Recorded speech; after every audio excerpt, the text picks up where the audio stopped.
Come on in here, y'all. Spontaneous life.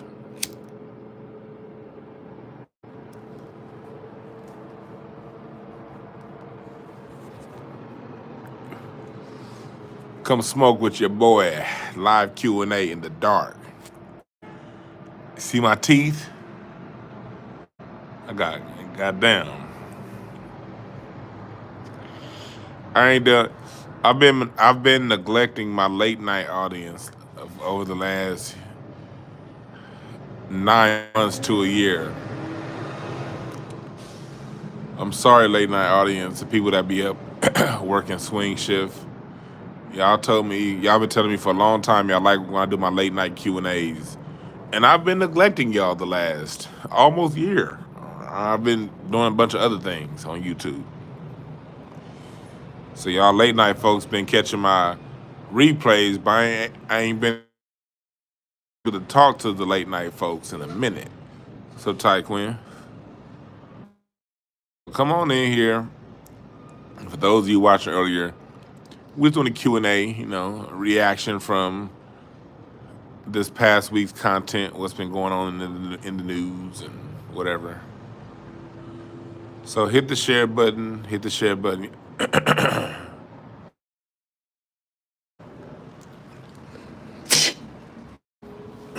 Hit the share button, y'all. Let everybody know we are here.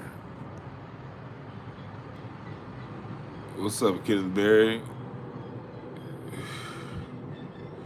Hit the share button, let everybody know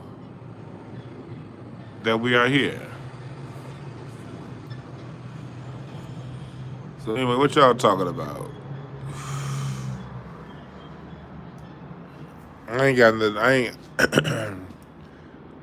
ain't got too much on my mind other than rest in peace to Casey Benjamin. Casey Benjamin played the saxophone and keyboards. He sang with. I became familiar with him as an artist through Robert Glasper and the Robert Glasper Experiment. Those three albums that Robert Glasper Experiment did together. Hodge on bass, Casey Benjamin on sax and keyboard and vocoder. Robert Glasper. They made some really, really good music. Black Radio 1 and 2. And also their third and final album together as a band, Art Science. You hear his saxophone play. You hear him singing through vocoder on the song "Tell Me a Bedtime Story Now." They did a great remake of the Herbie Hancock classic "Tell Me a Bedtime Story." That's Robert Glasper and Casey Benjamin. So rest in peace to Casey Benjamin. A dope musician. Rest in peace. Oh, the Lakers. You said the Lakers finally getting their shit together? Yeah, we'll see.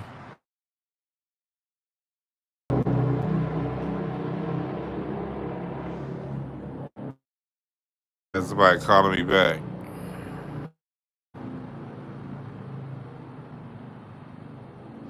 Can y'all hear me?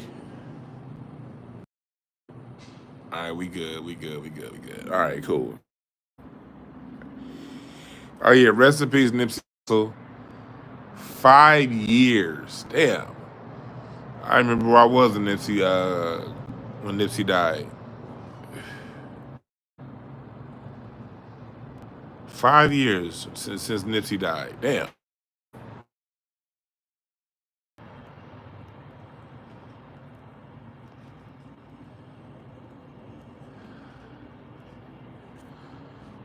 Motherfucker call me in a row. Shit, nigga, I hit goddamn decline once. Y'all know I get that decline where that shit ring once. That means don't right back, nigga. God damn. Shit.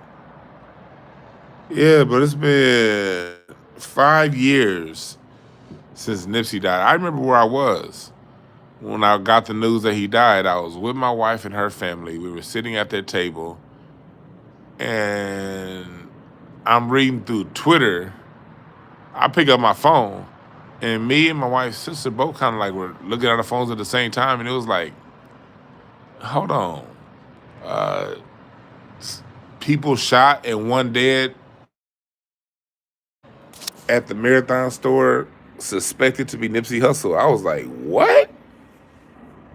It was a Sunday. That's crazy too, because today's a Sunday. It was a Sunday.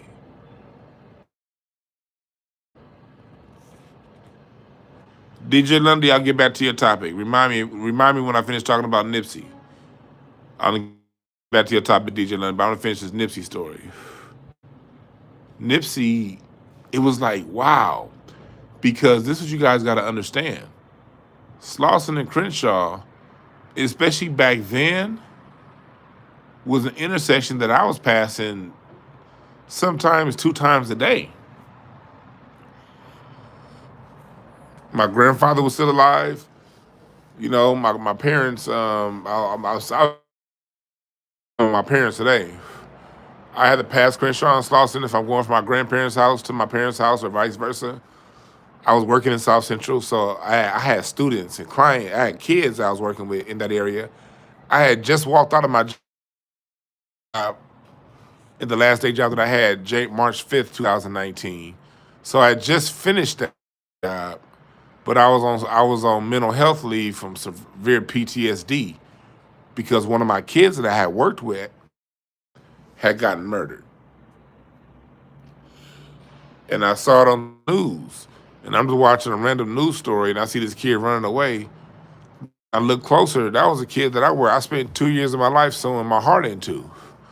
So I was already fucked up, along with other things that went on at my last job that I had. But one of the things that really had named Bert. Man, I love that little boy. Well, he wasn't a little boy. I think he was bigger than me. But I worked with that boy for 2 years, and I sold my heart into that kid.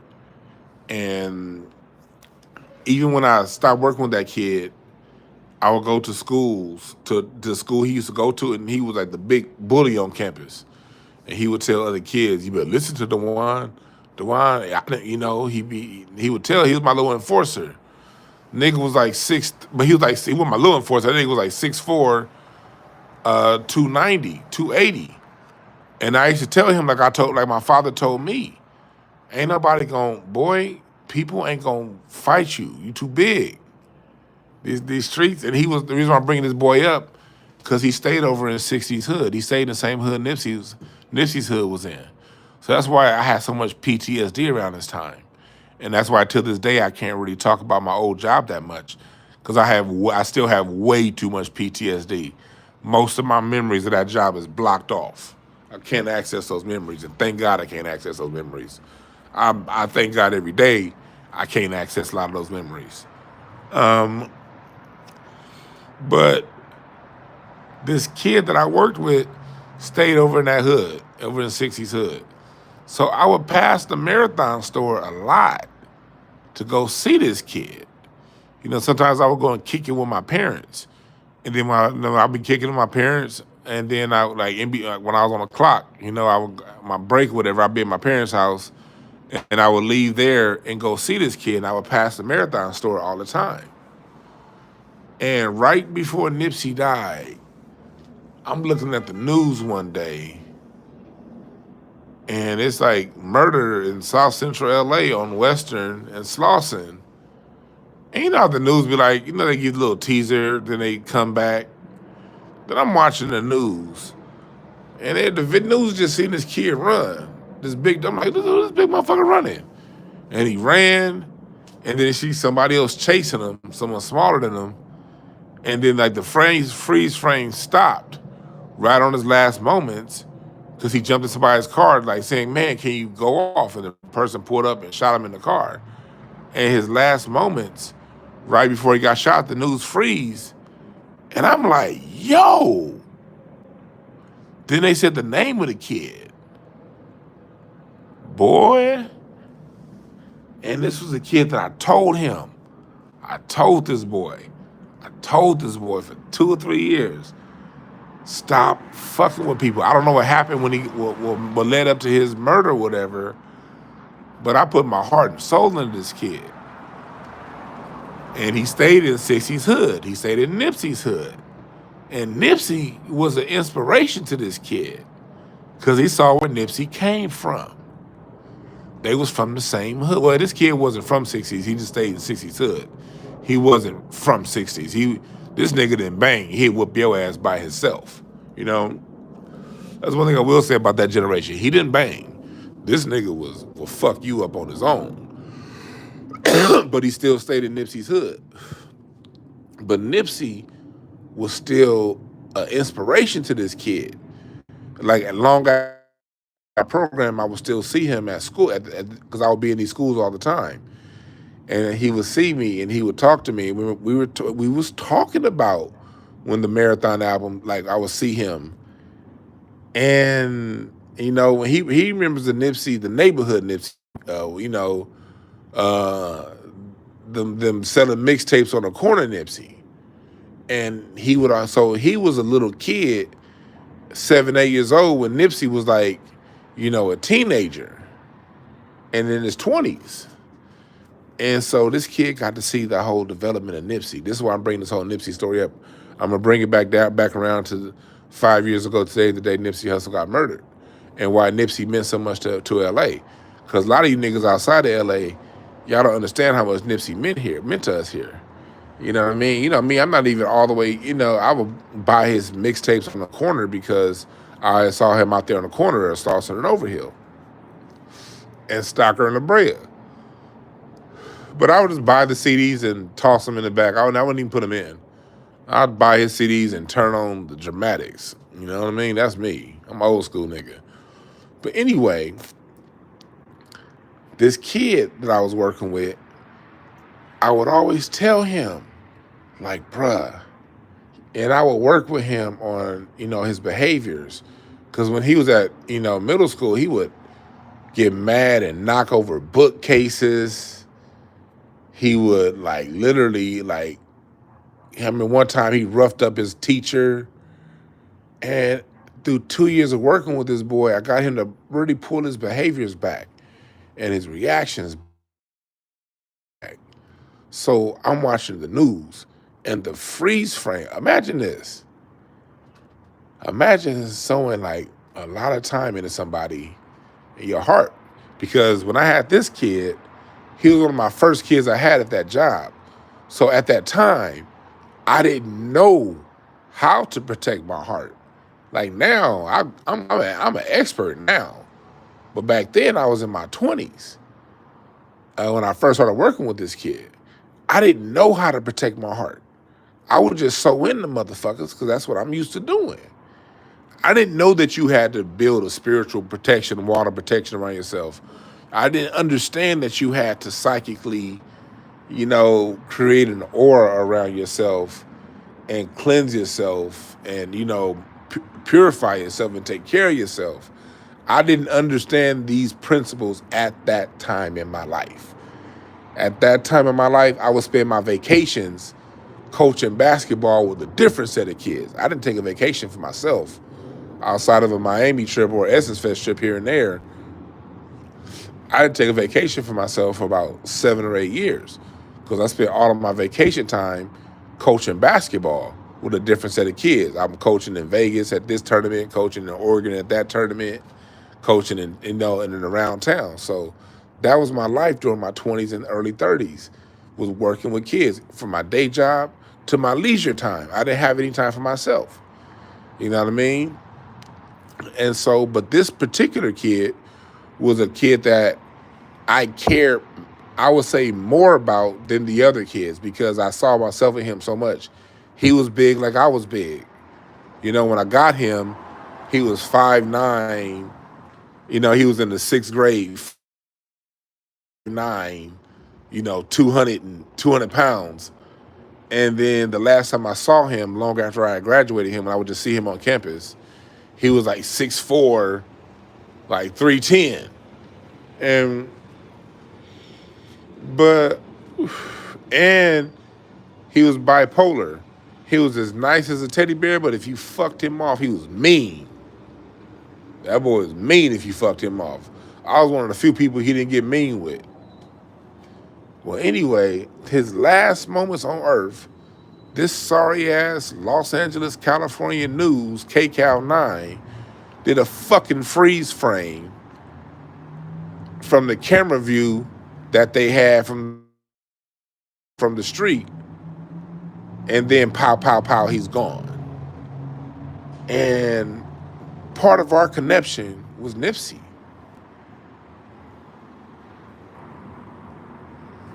It was Nipsey. And this kid admired Nipsey a lot. And Nipsey showed this particular kid that, hey, look, you know, although my behaviors are this way now, I could possibly whoom-de-wham that later on in life. And not too much longer after I saw one of my favorite kids I've ever worked with die, Nipsey got murdered 5 years ago today. Man,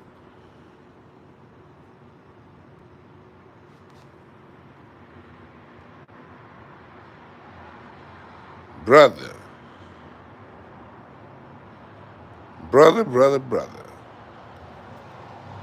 Or I should say sisters.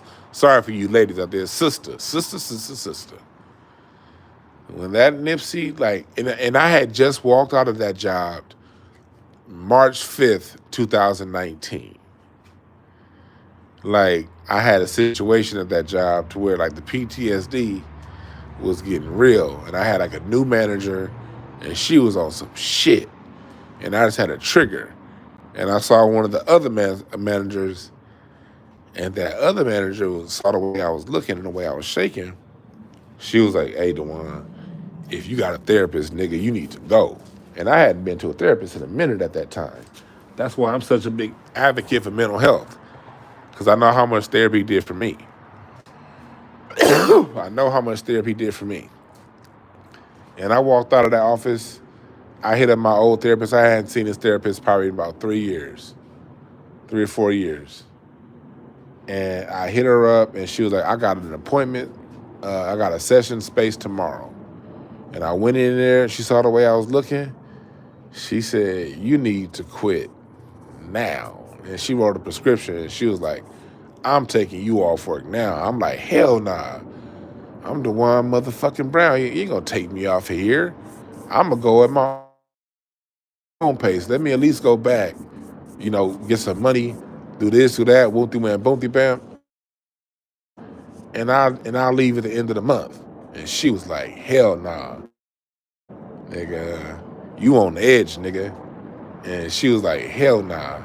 And she made me leave my job that day. And all that time was like best thing that ever could have happened. That's why, folks, when shit happens unexpectedly and it seems traumatic, you gotta flow with that. I'm glad I flowed with that, because that was one of the best things ever. I left my job, and I haven't had to have a day job ever since, you know? I figured it out after that. But Nipsey died. And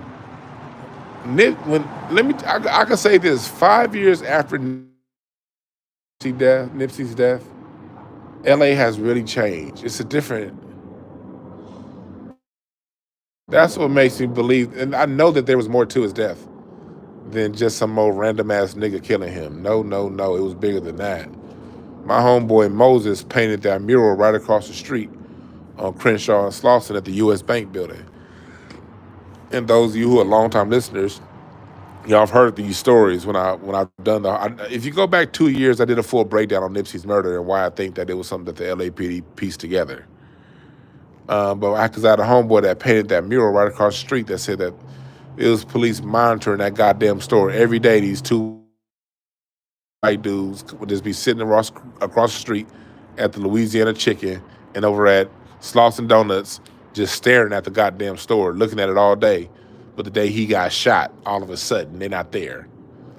What about the white dude that was in the fucking parking lot that talked to Shitty cuz? We saw the fucking video. It's been wiped from the internet. But we all saw the video 5 minutes before Nipsey died. It's a fucking white dude that talks to Shitty cuz and then drives off. Then Shitty cuz comes back and then hits Nipsey. They always have niggas from people's own hood get them.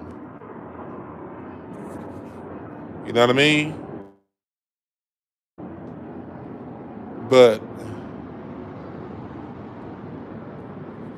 and like Larry Goodwell tell y'all, I didn't post this, but Dialogue DiCaprio, when it comes to that building, no, Nipsey got that building in January of 2019. I remember when he got it because I told Larry.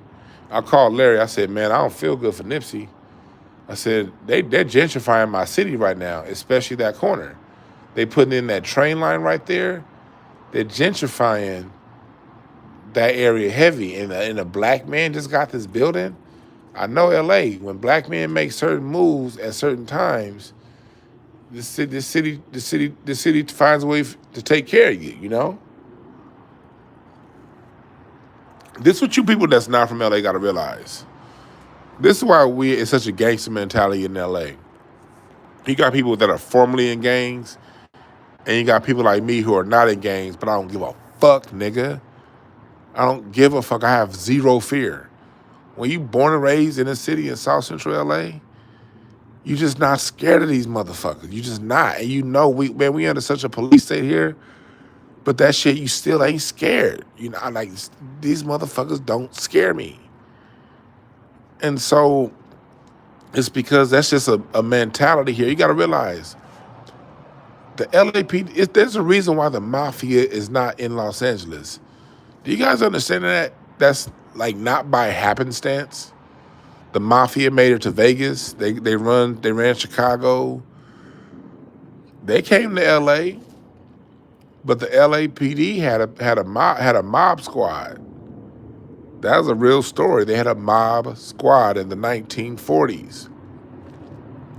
And when the mob was trying to come to LA heavy in the 1940s, LA would do gangster shit to the mob and be like, you motherfuckers can't come here. And so black people in LA had to deal with that style police force our whole lives. We don't give a fuck.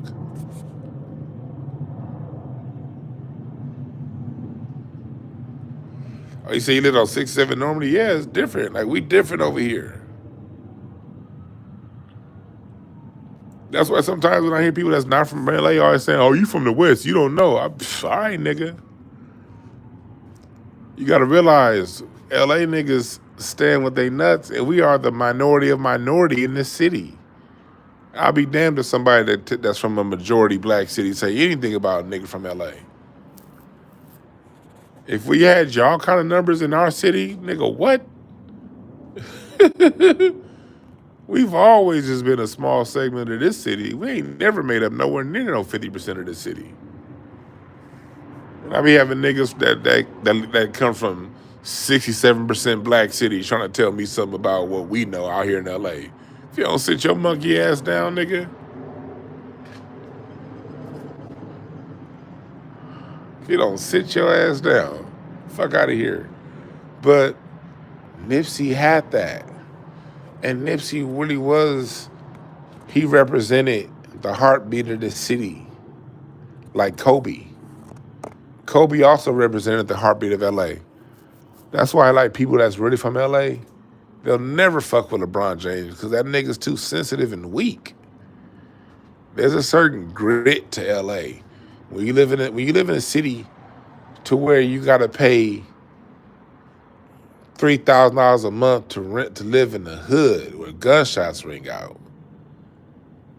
To live in a city to where every time you see it on TV it's glitz and glamour, Beverly Hills, Hollywood, and where you stay, you know, you live under a police state because of the LAPD.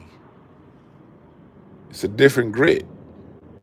You gotta have out here in a city that's this expensive. You gotta have hustles, and That's why Nipsey meant so much to the city. Nipsey Hussle. I've always, going back to when I was 9, 8 or 9, I've always had hustles. Nigga, I was the pick up your dog shit kid, wash your car kid, let me mow your lawn kid. Nigga, I was the 12-year-old said, hey, when that 94 earthquake happened in 1994, nigga, I was 12 when that Northridge earthquake happened. I was up and down the block picking up people's brick, because we had brick, well, not brick, those cinder block gates out here, cinder block fences in the backyards in LA. And when that 94 Northridge earthquake knocked down a lot of those cinder block fences, nigga, I had my gloves and I was hustling, nigga. It's a certain hustle you need to live here. And so we appreciated Nipsey. We appreciated Kobe. This is a blue-collar city. We don't give a fuck about Hollywood. Like, not a real LA nigga. Hell, do you know how many stories LA niggas got about Hollywood niggas coming down to hang out on Crenshaw and getting got? Hollywood niggas will come and stay. You know, the Hollywood niggas be staying somewhere on Sunset thinking that they far from the hood. And then whoop, whoop, whoop, gotcha. And they don't give a fuck about no goddamn Hollywood. Them niggas is weak. It's us.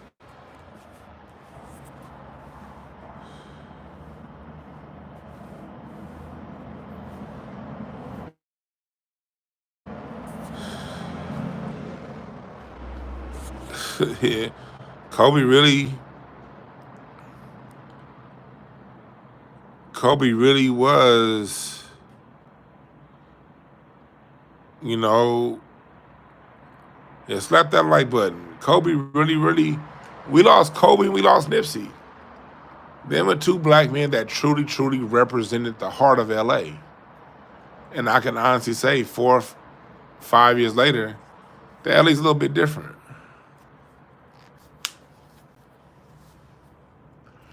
I think I'm gonna do a show on that pretty soon. That might be be a show that I do later on this week. Kobe and Nipsey, two sides of the heartbeats of LA. Nipsey did it the gangster way. Kobe did it the philosophical, hardworking way. And that's the two kinds of men from LA, the ones that make it. You got, because I'll say this about Nipsey and about them 60s. I got a lot of love and respect for a lot of them, for a lot of the gangster niggas that made it past the streets. A lot of them 60s dudes, them niggas became promoters. Them niggas own all kinds of barbershops. You know, you got, what's his name? The Kitchen Crip. Them niggas, they got food.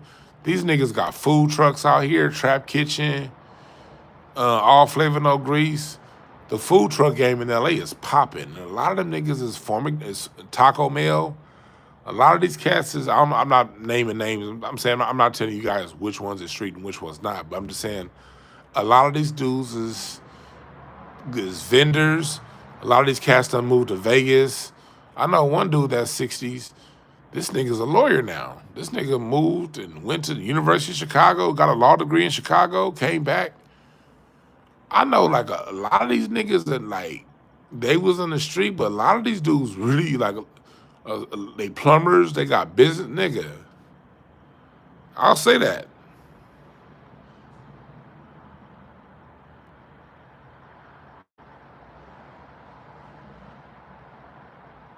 Nipsey really embodied a lot of that. The gangster turned entrepreneur. It's a lot of LA niggas that's like that. That was gangsters, that was street niggas, pimps, hustlers. It's like everybody except the thieves. All the thieves end up dead or in jail, or just losers that stay in apartment buildings and don't go no fucking where. The thieves never make it. But nobody respects a thief. The thieves never make it. But the pimps, the hustlers, the gangsters, the ones who flip it, them cats make A lot of them cats turned out really successful here. And then you have the Kobe mentality people, the black folks that either went to college or they went directly to trade school or they went directly to work for the city or something like that. And they hustle and they work and put their all into what they do. And both of those two dying within a year, those are just two people who embody the values of Black LA. Because Kobe didn't just get LA's respect. LA like Shaq, LA like Magic. Kobe had the hardest road to respect for any Laker of all time. I can promise you that. And I wasn't around during the Jerry West years, but from what I read in the history books, not that many people watching basketball when Jerry West and Will Chamberlain were playing. They were great players, but basketball used to get put on syndicated TV because no one cared about basketball. People didn't start caring about basketball until Magic and Bird in the 80s. So I can say this. Kobe had the hardest road of acceptance in LA because Magic is still, even to this day, my all-time favorite player. And Magic retired when I was 10. When I was 10. But he's still my all-time favorite Laker. Then we got Shaq. Everybody loves Shaq.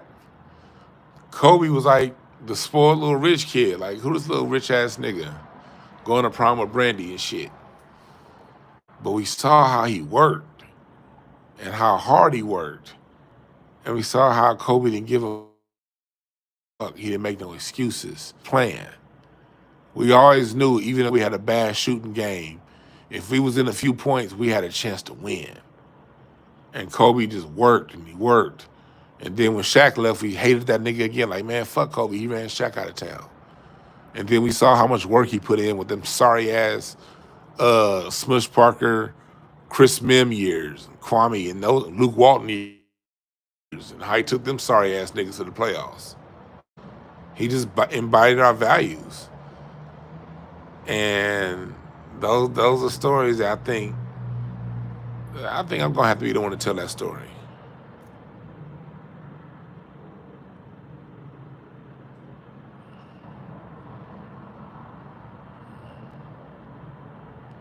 Whoever said black people ain't got no culture in LA, nigga, your mama's pussy will get wet. Every time she get nutted up in, that shit dry to the motherfucker. You gotta be a stupid motherfucker to say black people ain't got no culture in LA. When we literally created a whole sound, the West Coast hip hop sound is the sound that Biggie used to get famous. Nigga, let's stop it. Fuck out of here. Nigga, the West Coast created R&B, nigga. R&B is the sound of Black America. R&B wouldn't exist if it weren't for LA. Going back to the 1940s, you dumb motherfucker. The record industry, the city that invested the most into rhythm and blues is LA. Barry White, nigga, LA. That's disco, you stupid fuck. Although it started in Chicago, it blossomed in LA. Dumb shit. Funk. Was big in LA before it reached Ohio, you dumb fuck. War. The Bay Area, by extension, through Sly and the Family Stone. Before funk reached Ohio, it was in LA. You dumb dickhead. Don't ever say shit about my LA night. Nah, don't time that person out, Hurt. Don't time him out. I want this motherfucker to hear all this shit. These niggas don't be they be thinking they, and no disrespect to the Midwest or the South or especially the South, because y'all got high concentrations of black folks. But y'all be thinking y'all know something because we on the West Coast and there ain't that many of us. Nigga, you wouldn't have disco, and without disco, you wouldn't have house music or techno or dance music. Before funk, after James Brown created the funk germinated in LA before it spread across the rest of the country. It germinated in the Bay Area with Sly Stone, And in LA with war. That's where funk germinated. In 67, 68. And then it germinated a little bit in Memphis through Isaac Hayes and Mr. Bobby Rush. Then it got to Ohio in 73, 72, 74. You better put some fucking respect on LA's name, you dumb motherfuckers. Yeah, Fela came to LA to take the songs back to Nigeria. Fela Kuti came to LA when he tried to figure out what the American sound is. I'd be goddamn to somebody say LA ain't got no goddamn culture. LA got multiple culture. You got the South Central culture and you got the Compton culture, and they're distinctly different.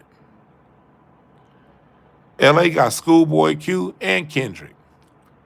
LA got Tyler the Creator and Kamasi Washington. Jazz, nigga. When Miles Davis created cool jazz, where did he come? LA. And that's where you get Birth of the Cool. What they now call like work jazz, like the whole soft jazz sound. Soft jazz is an extension of cool jazz. Cool jazz is something Miles Davis came to LA.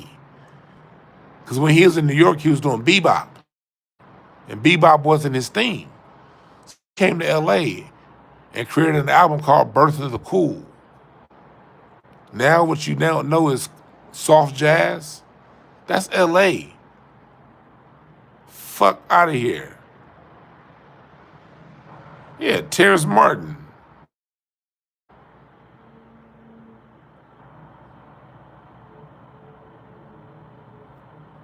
I'd be goddamn if somebody ever try to tell me LA ain't got no culture. Your mama ain't got no ass. They call her flatbacks.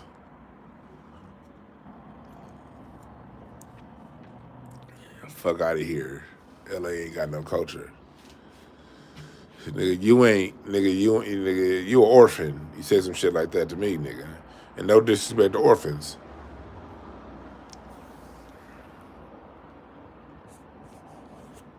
Nigga. That's why all these hip hop niggas, all these hip hop panels, all these hip hop panels that y'all be seeing, they don't want to see me. Y'all don't want to see me on the hip hop panels, these music panels. I blow all these niggas out the water.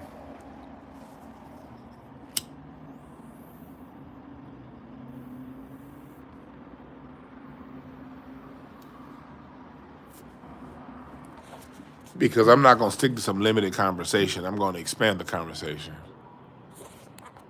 I'm going to take these niggas to deep water and see if they can swim. And most of them can't. Yes, this is Open Topics. Thank you, DJ Lundy. Reminder about the MJ biopic. No, I appreciate that, DJ. I appreciate that. You write that. You wrote that just when I looked down. I appreciate that. I think the MJ biopic is gonna be good, and I'm gonna tell you why I think the MJ biopic is gonna be good.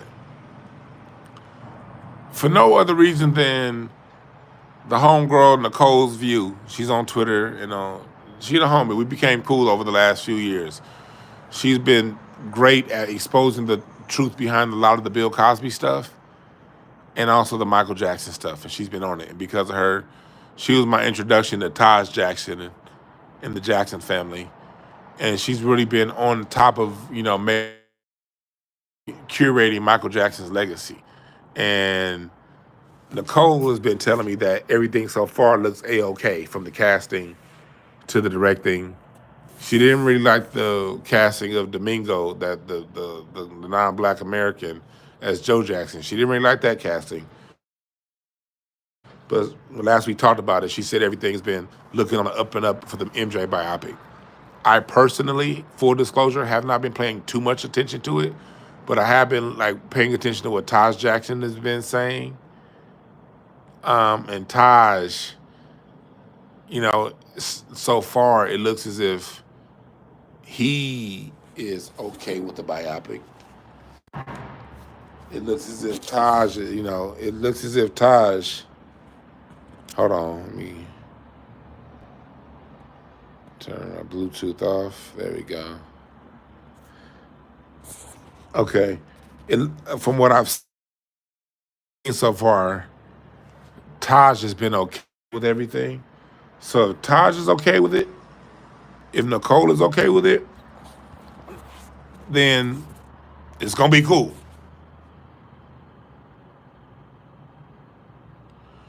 He said, "Did I know British men and women travel to Siberia for animal brothels? That doesn't surprise me. The history of white folks fucking animals goes far and wide. Nothing surprises me when it comes to that."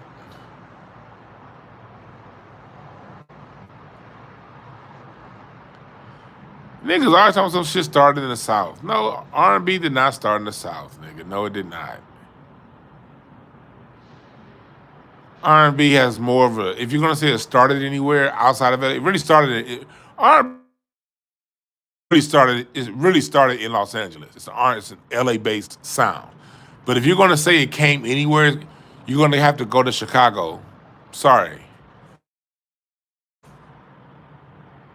you're gonna have to go to Chicago before you say, because Chess Records was playing around with it. You're probably gonna have to say Chicago before you go to the South for R&B. Okay, that's just history. And if we're gonna talk about it, see, the whole South thing is like the whole black. Let's get on that topic of the whole thing when it comes to black folks in the South. Um, I've already done live shows with local bands, Nicholas Ferguson here in LA. I did two so far with Tashina Arnold, and I plan on doing a couple more. I might link up with J Mo and hit what he's done, because J Mo does some stuff with live bands. I might link up with him and do some shit together on the live band tip. But anyway, this whole everything come from the South shit. Stop it. That's like the whole everything come from Africa shit. Stop it. A lot does come from the South. A lot does come from Africa. But guess what, folks? Where my cousin. Sorry about that. Out there. But let me tell you something, black folks. Where we stand, we create.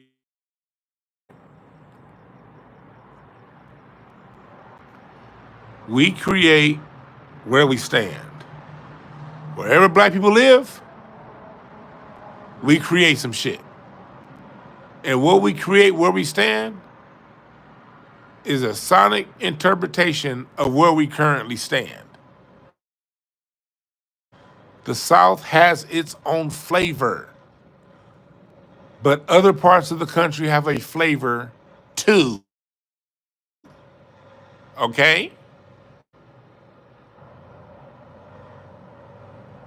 You niggas are just lucky people from Philadelphia don't really talk their history like that. Philadelphia, Boston, DC, New York, Chicago. These places have music histories that were going parallel to what was going on in the South, especially Philadelphia. Especially Philadelphia. The orchestration, niggas be like, oh, that's European. No, nigga, that's Philadelphia. They've been playing classical in Philadelphia for hundreds of years. Hundreds. That shit don't come from, that shit's pure Philadelphia. All that orchestration you hear in Gamble and Huff sound, I could take that back 250 years on record of Philadelphia playing that kind of orchestration. So you South niggas need to chill. Yes, a lot does come from the South, but everybody got something to say. And you niggas are just lucky Philadelphia niggas don't know they fucking history the way I do. You South niggas are just lucky people from Philly don't really know their history like that. And the ones that do, they don't really talk like that. You niggas are lucky. I could take the last 250 years of documented history from Philadelphia. The first fucking orchestra to travel Europe was out of Philadelphia, not the South, okay?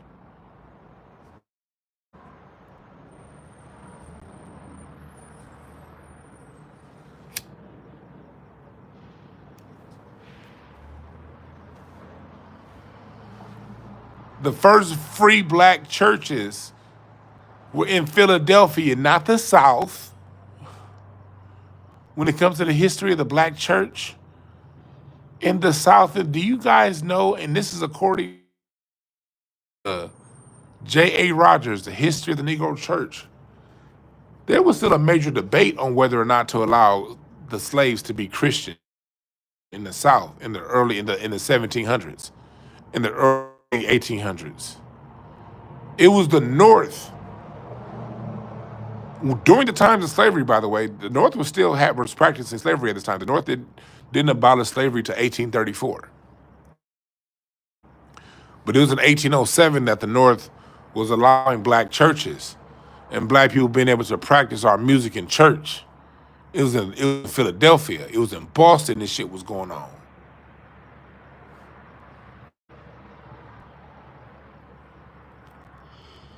So we need to stop this shit.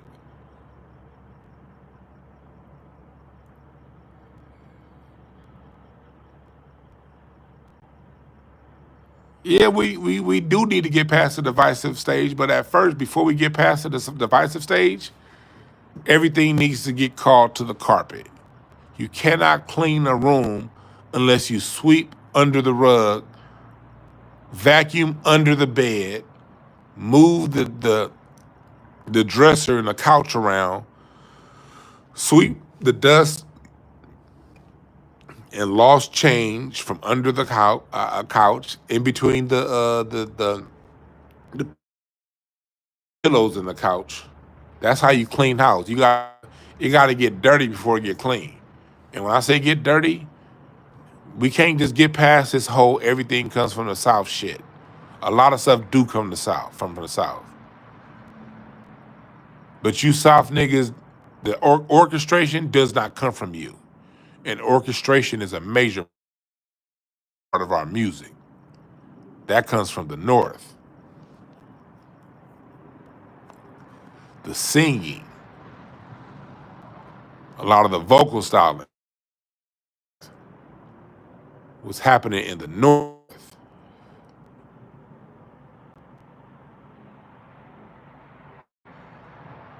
So, nah, nigga, we not gonna just walk past all this shit. And I'm from LA, and when we get past where the sound comes from, that motherfucker who invested in it at the end of the day.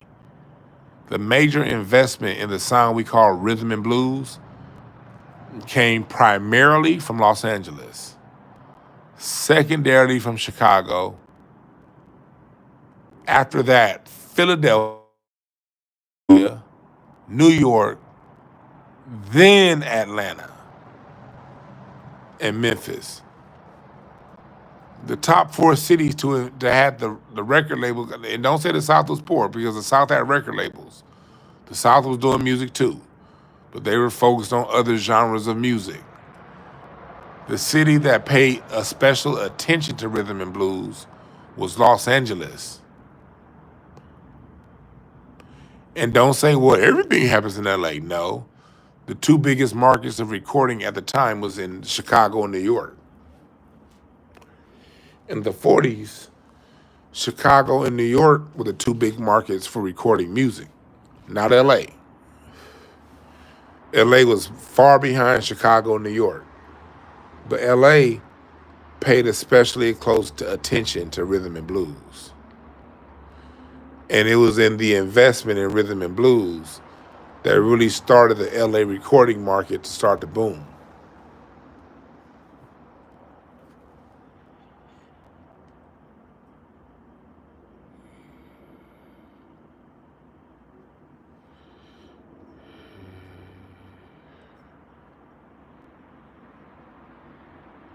There is rhythm without the blues, Kurt. The rhythm of rhythm and blues happens in jazz. It happens. The rhythm part of rhythm and blues is the jazz and the classical. That's the rhythm part of it. The blues is the structure. The blues is what you a fairly dry form of music without the rhythm. It's the rhythms of the North and the rhythms of jazz and the rhythms of the West Coast that makes R&B what it is. The open sound of R&B comes from the weather of LA. You can't have R&B flourish without this weather. The weather patterns play a major part in the sounds of music. That's why electric, heavy heavy metal, it had to come from Chicago. I'm not Chicago, Seattle. It had to. Seattle's rainy. The grunge sound, the metal sound, that had to come from a very moist, very wet environment. That's static. All that rain creates static. It's a certain electricity to rain. That's why that electric sound is so Seattle. Seattle. If you ever been to Seattle, man, I remember one time I went on a mushroom trip in Seattle. I ate like 4 grams of a shroom bar, and I got on a razor, on a motor, on little scooters. Shouts out to Saint Nick when I was up there doing his podcast. Nigga, I ran through. I was walking through downtown Seattle, the Space Needle, Pike's Place. I walked for like 6 hours listening to Jimi Hendrix on mushrooms, smoking weed. I left out my room at about 9 o'clock at night. I got to my room at 3 in the morning, and I understood why heavy metal. That's one thing I do when I go to cities. I walk the city. I walk the city, and I smoke a blunt, and I feel the energy and the environment of the city. And when you're in Seattle, you understand why that sound could only have been created in Seattle. You niggas need to stop trying to take away credit from places. The blues is great, but the blues, the recorded sound of the blues really, really, really, really, like Chicago means so much to music. And you don't ever hear niggas from Chicago talk about that. That time between the 1940s and the 1970s, that was Chicago radio. The reason why standard English, you know that standard English is considered to be English as spoken in Chicago? And that's according to every linguist, because that's the standard definition of standard English. English as spoken in Chicago is what America calls standard English. Why? Because talk radio got its roots in Chicago. Chicago means, and Chicago at the end of the day, sorry to say it to you Southern niggas, Chicago is the capital of Black America. And white people understand this. That's why they always say, what about Chicago? Because in white folks' mind, yeah, they understand. Chicago is the barometer to what LA is doing. If you're going to put the capital of Black America in any one city, that city has to be Chicago. Chicago got its own thing. And you got to give credit to the different areas as they are. Every area Black people stand in this country, we bring a unique thing that's essential to the whole. And if you try to take everything back to one region, you miss the lesson.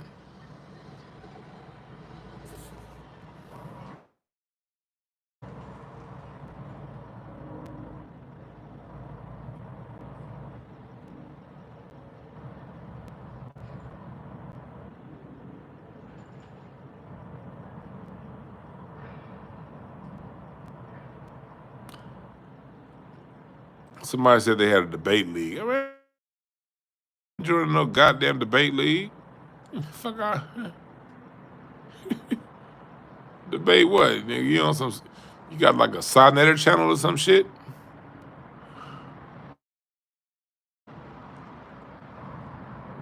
Every city, the areas, the different parts of America that brought unique contributions to the sound. And LA started R&B in 1946 by being the city that invested in the most. It carried R&B through the 70s and the 80s. When you get from the Whispers to George Duke, Patrice Rushen, War, Earth and Fire came to LA. Everybody moved to LA in the 70s. That's because the energy here. It's energy here. And you hear the difference in how Earth and Fire sounded when they were in Chicago in the Last Days in Time album. They were in Chicago. Think About Loving You, they were in Chicago. They moved to LA when they came to that, when they opened our eyes, even though they recorded that at Caribou Ranch in Chicago in Colorado. But they were living in LA when the Head to the Sky opened our eyes and into that. Brought on a different energy.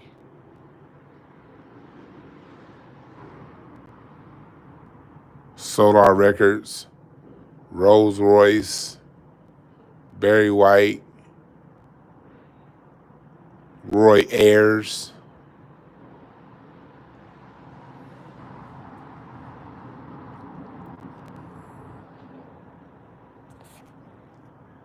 You know? What's up, Question H?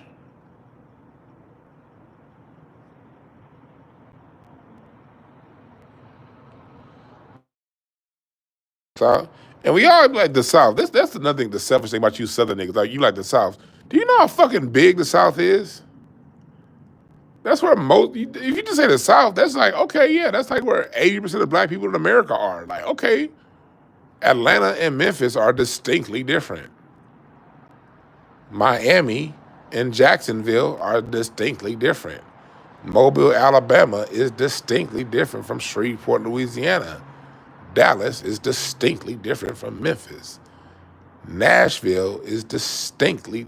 So when you say the South, what the fuck part are you talking about? Again, you Southern niggas are like African niggas. They're like, well, Africa, okay. Africa's the largest goddamn continent on the planet. What part? They're distinctly different depending on where you are. Niggas be so, hey, you Southern niggas gonna have to relax that insecurity thing y'all got about yourselves. Look. I know niggas that moved up to the north and moved out to the west been talking shit about y'all and y'all slow ass accents. And how y'all move slow, and I get it, y'all mad at us. We something like on the movie Life. Remember on Life when Eddie Murphy walked through, he was like, cock-a-doodle-doo, motherfucker. No, cock-a-doodle-doo, nigga. Niggas from the north and from the west coast we've been talking shit, so I apologize. You know what I mean? We talk a little bit of shit about y'all and through the 80s and the 90s, and then when Outkast came out, y'all started getting a little bit of weight about y'all again, you know? New York came out with the hip hop stuff, and LA was running R&B, and Chicago was doing this thing with the blues, and for a long time the South felt forgotten about. Now the music scene done moved back to Atlanta. Them niggas done killed the goddamn sound off, by the way. That's another thing. If the South is from R&B, then why the fuck did it die in Atlanta? Answer that, niggas. So you Southern niggas want to talk, y'all gonna have to take responsibility for bullshit Atlanta had brought to our music. Nigga, you don't have listen to R&B once it got to Atlanta. No more background singers. No more strings. No more live horns. No more live even singers. Them niggas is all singing on auto-tune now. God damn, South. When you niggas gonna step up?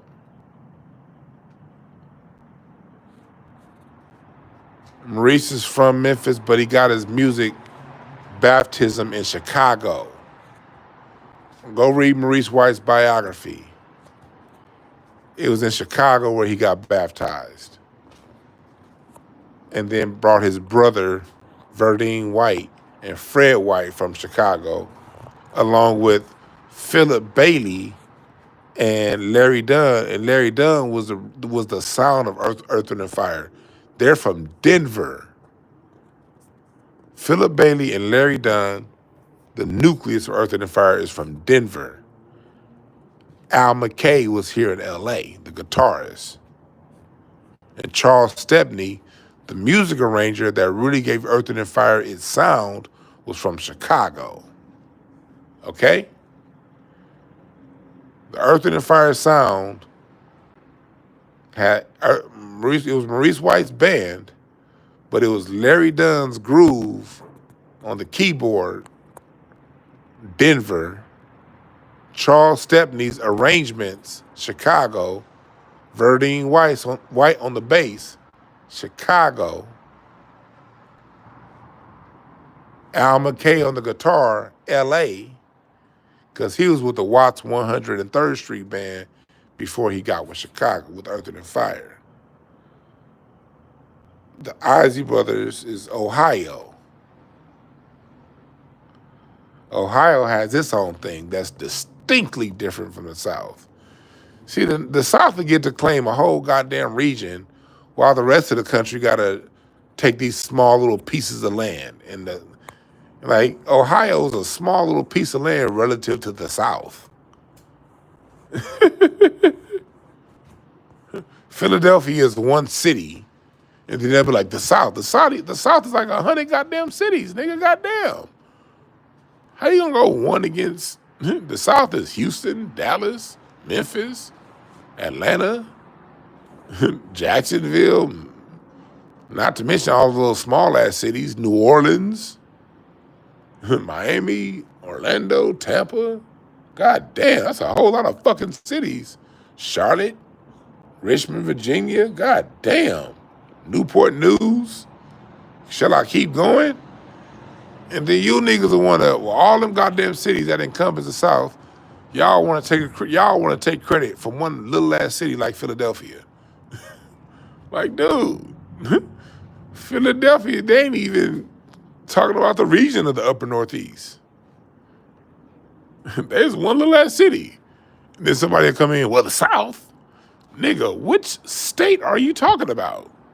Can we at least narrow it down to a state? Are you talking about Alabama? Do you mean Deep South, Oregon? Do you mean Deep South in Mississippi? Or the South, the North South in Kentucky? Which one are you talking about here? No, California is not the entire West Coast. California and the Bay are distinctly different. And Seattle is way different than LA and the Bay. Hell, the Bay, San Francisco and Oakland are distinctly different. If you're going to talk about it, LA and San Diego are distinctly different. I mean distinctly. LA ain't got shit in common with San Diego. LA and the Bay, the only thing we got in common with the Bay is that we're black. We respect each other. It's no real LA Bay rivalry. We talk a little shit, but the Bay and LA got respect for each other, but we ain't nothing alike outside of being black. Fuck you talking about, nigga? You niggas that better pay attention to your environment and stop thinking about what you think. See what you see. LA and Oakland are completely different. Different customs, different lingo. They call each other blood. They don't have gangs in Oakland. LA has a gang culture.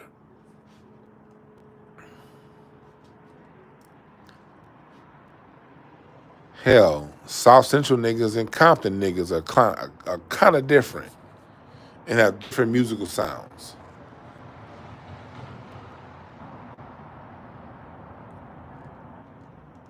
fuck out of here. And that's the whole thing. You'll get niggas from the South. Y'all be the most closed-minded motherfuckers. Well, the West, L.A., well, out there, out West. What do you mean out West? You'll get a nigga that's from the South and be like, we the South, knowing good and the hell well he in Memphis, and them Memphis niggas is completely different than Lake Charles, Louisiana niggas. And them New Orleans niggas is completely different than Houston niggas. Share the same freeway, Highway 10. A Houston nigga and a New Orleans nigga is completely different. Then they'll turn around and be like, man, you from the West Coast. You don't know. Well, nigga, and here's the crazy part about it, you Southern niggas.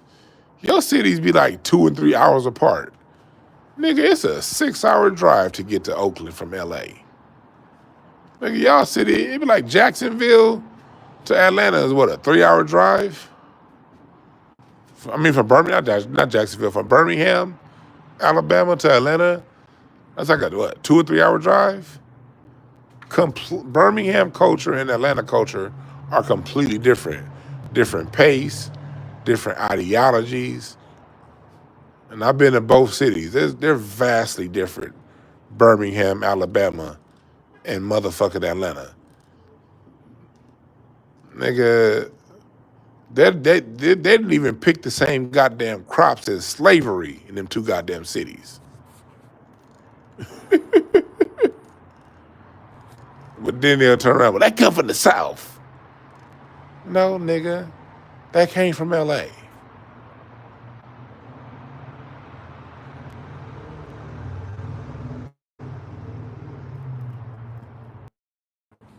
Nigga.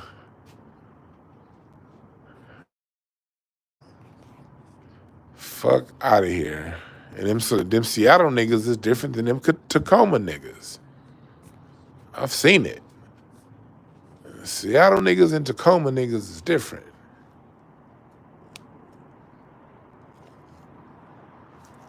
Their basketball game is different. And music. Seattle, think about it. Seattle gave us Jimi Hendrix and Quincy Jones. And then niggas would be like, well, everything came from the South. Nigga, it don't get no more non-South than Seattle. Other parts of the country did things too. Okay, Southerners?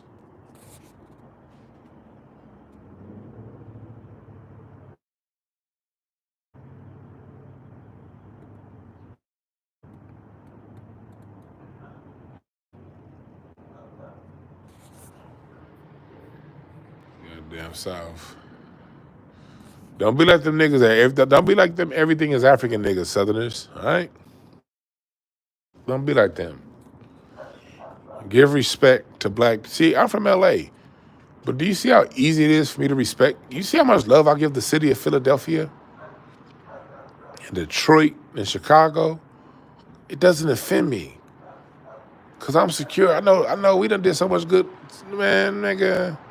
L.A.'s certified in the pantheon of black greatness. So I certifiably celebrate those others and their greatness too.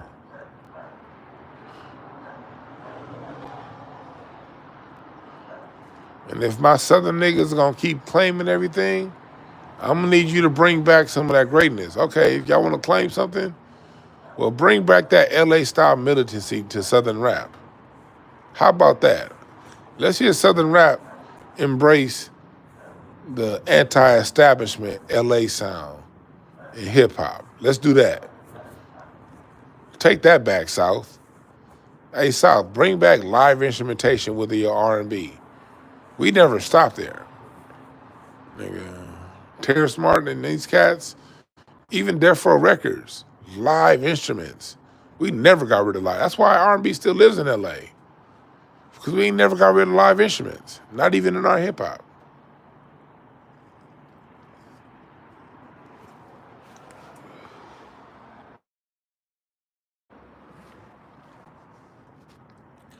Hit the like button.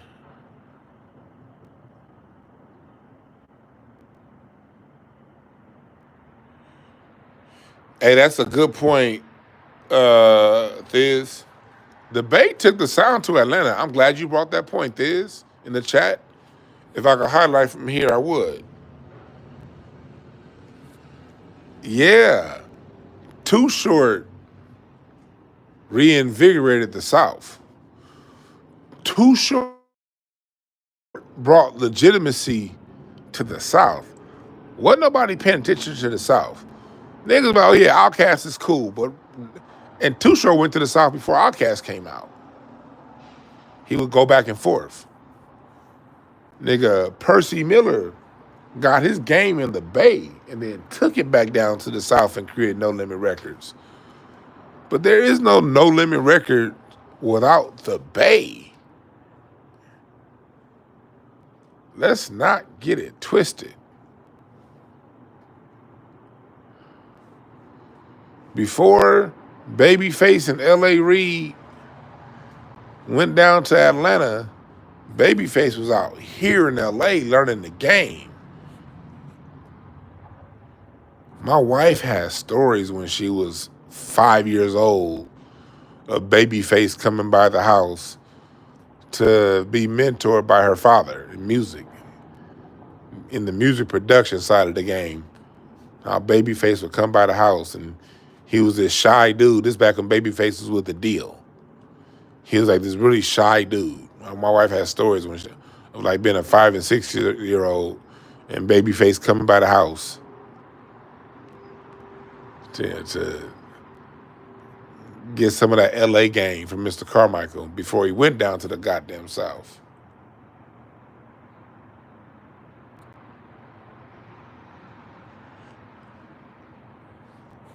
Somebody said Short. No, Short did not get reinvigorated in the South. Short never fell off. What the fuck you talking about? Nigga, Short went down to the South. He first started fucking with the South right after The Ghetto. And The Ghetto was his biggest hit. He started fucking with the South right after that. The fuck is you talking about? Short started fucking with the South right after his biggest hit. Don't get it twisted.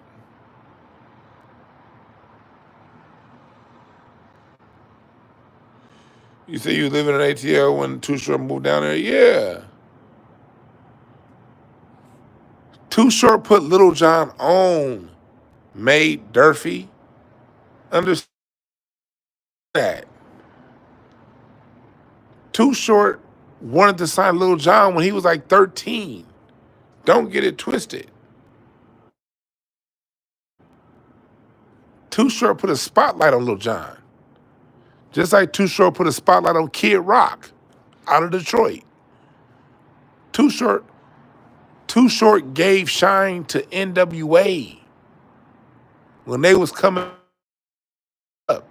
Too Short was already the man. Like, you niggas don't understand. That's the Bay. And Too Short was actually born in L.A. He's from L.A., actually. Too Short is from L.A. He moved to the Bay in the 8th grade. Too Short is from L.A. He moved to the Bay in 8th grade. But you know what? We as LA niggas, we so secure in ourselves. We ain't got no issues with, because Too Short claims the Bay, so he's the Bay, although he's from here. We don't parse that with Bay niggas. We're not gonna argue with niggas from Bay. Well, nah, he really from LA. Nah. We got to give him, he claims the Bay. The Bay is where his music flourished. So the Bay is who gets the credit.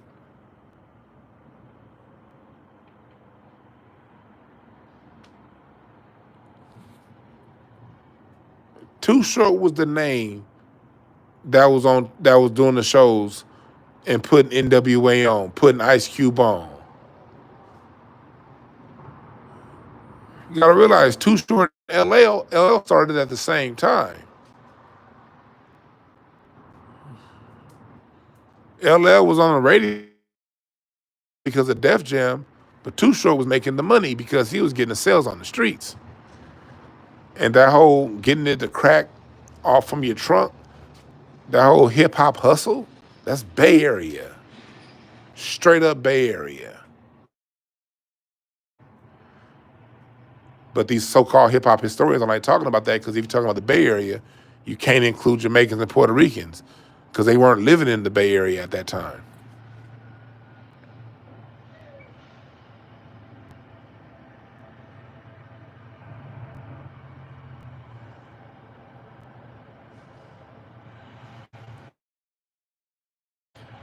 May Durfee, learn your history. Short was on Lil Jon when he was a teenager. Before he got signed to anybody, Short was on him. He put the spotlight on Lil Jon before 3 6 Mafia.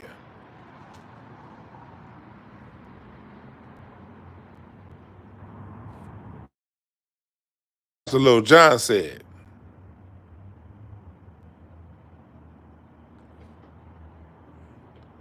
Short brought that Bay Area game down to the South.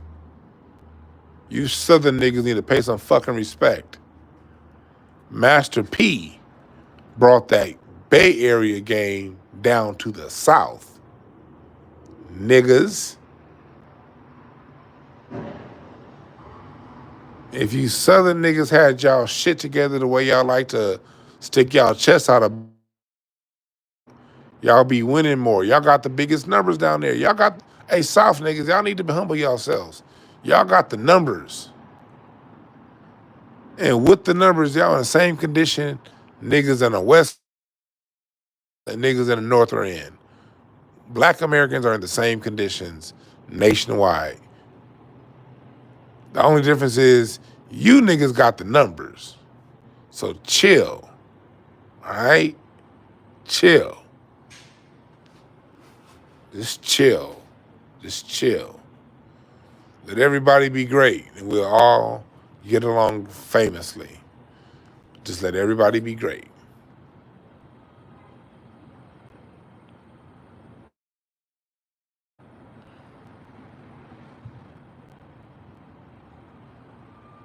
Yeah, Oakland put Tupac on.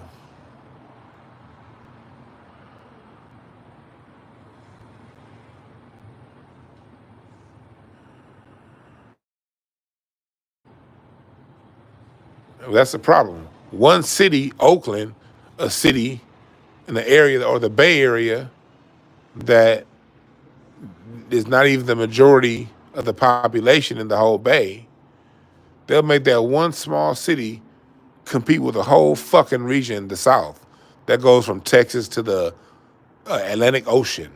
That's so goddamn unfair. Nigga, let's go city to city. Let's put Oakland next to Dallas. Oakland next to Birmingham. Oakland next to Atlanta. Oakland next to Charlotte. Then you'll get a more clear picture. But you niggas want to put one fucking city against a whole region that goes from goddamn Kentucky to Florida, goddamn Maryland to Texas. That's so goddamn unfair.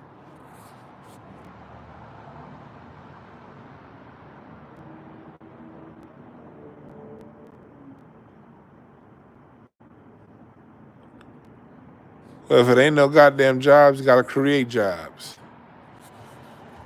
It ain't no jobs in LA for niggas, but we create them all goddamn day. They hire Mexicans for anything that pay good out here. They don't hire black people for shit other than security guards. And gotta create them hoes.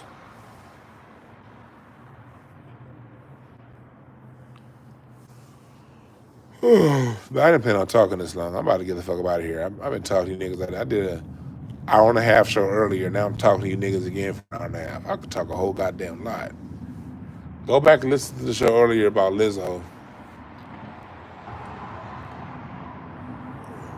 All that shit. Rest in peace, Casey Benjamin from Robert Glasper Experiment. His own music. I don't know the cause of death or anything. I didn't see. I just saw a bunch of condolences, from my musicians I follow and friends. So.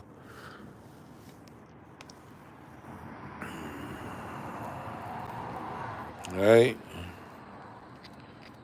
Well, remember this. There are no perfect messengers, only perfect messages. For those and pick up the game. I'm out.